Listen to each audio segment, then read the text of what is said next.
Bollywood movie গ্যাংস্টারের ইয়া আলী গানটার কি অদ্ভুত আবেদন, কোনো প্রশ্ন ছাড়াই বসে যায় মনে।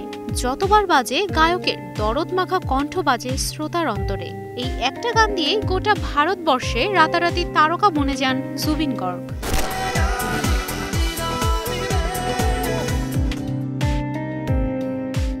বড় তারকা তিনি আগেও ছিলেন, তবে অল ইন্ডিয়ান হয়ে উঠতে খানিকটা দেরি এই যা। জুবিনের গানে বুঁদ হয়েছিল আসাম আর পশ্চিমবঙ্গের ভক্তরা। গলার জাদু আর ব্যক্তিত্ব, জুবিন ছিলেন একজন সত্যিকারের রকস্টার। শুধু রকস্টার না, ছিলেন আসামের তুমুল জনপ্রিয় মুভি স্টারও।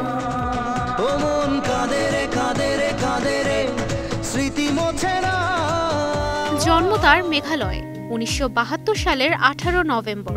পরিবারে ছিল গান কবিতার চর্চা। বাবা ম্যাজিস্ট্রেট হলেও লিখতেন কবিতা, আর মা তো ছিলেন পেশাদার কণ্ঠশিল্পী। মাত্র ৩ বছর বয়সেই জুবিনের গানে হাতে খড়ি। ১৯৯২ সালে অনামিকা শিরোনামের অ্যালবাম দিয়ে প্রবেশ করেন মিউজিক ইন্ডাস্ট্রিতে। সেই বছরই যুব মহোৎসবে জিতে নেন স্বর্ণপদক। আবেগ, সুর, দ্রোহ, প্রেম কি ছিল না জুবিনের গলায়। বাজাতে পারতেন ১ ডজন বাদ্যযন্ত্র।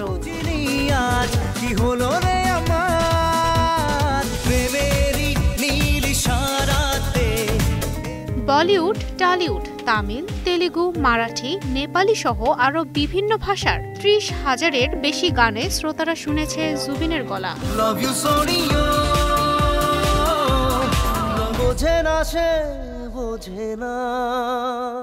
বাংলাদেশেও জনপ্রিয় ছিলেন এই রকস্টার।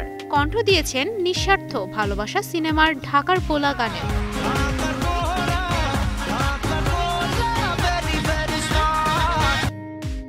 কেবল গায়ক নন, জুবিন ছিলেন সঙ্গীত পরিচালক, অভিনেতা, প্রযোজক ও লেখক।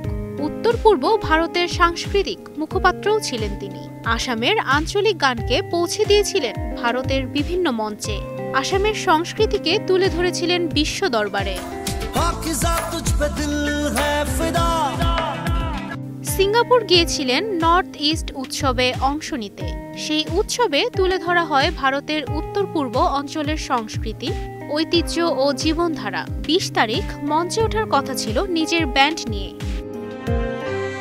তবে সে কথা রাখতে পারেননি সবার প্রিয় জুবিন। ১৯ সেপ্টেম্বর ৫২ বছর বয়সে পৃথিবীকে বিদায় জানান আসামের এই জনপ্রিয় গায়ক। সিঙ্গাপুরে স্কুবা ড্রাইভিং দুর্ঘটনায় মারা যান তিনি। দ্রুত হাসপাতালে নেওয়া হলেও বাঁচানো যায়নি। বছর ৩ আগে পড়ে গিয়ে মাথায় গুরুতর আঘাত পেয়েছিলেন এই রকস্টার। সে সময় ধরা পড়ে জুবিনের মৃগী রোগ। এই রোগ থাকার পরেও কেন স্কুবা ড্রাইভিংয়ে গেলেন প্রিয় গায়ক?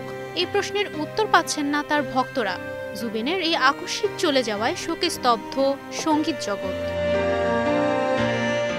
তুবাইশি বুশরা, স্টার নিউজ।